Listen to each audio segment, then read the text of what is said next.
There's certainly something that I would definitely agree with, and say this concept of we live in an era where happiness is a goal, but happiness is what is it? It's a state. You can only catch it for a microsecond, and then it's gone again.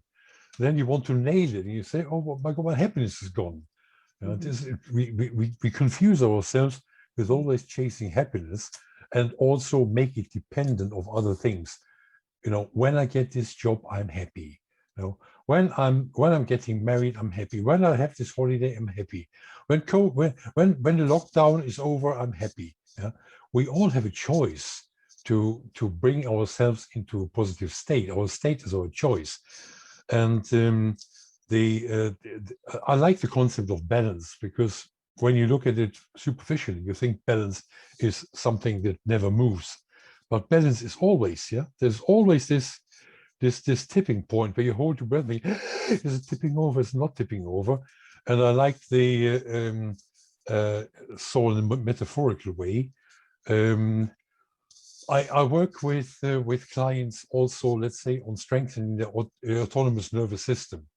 And one of the parameters in this is the heart rate variability. Wow. So when you can have a heartbeat of 70 beats per minute. You can have two people who have 70 beats per minute. With one, it's really going boom, boom, boom. And the distance between the time between each heartbeat and the next one is always the same. Now, Chinese medicine says when your heartbeat is irregular, like the drop of the rain on the roof, the patient will die within the next 4 days. Wow. But your autonomous regulation is okay when the time between the heartbeats is longer and shorter, because it shows that your self-regulation works. Okay. And I think this is a challenge with the state of balance, not to be in this state where nothing happens. A lot of things happen, but it doesn't throw me out of balance. So that's what I wanted to share, and what you just enlightened in me.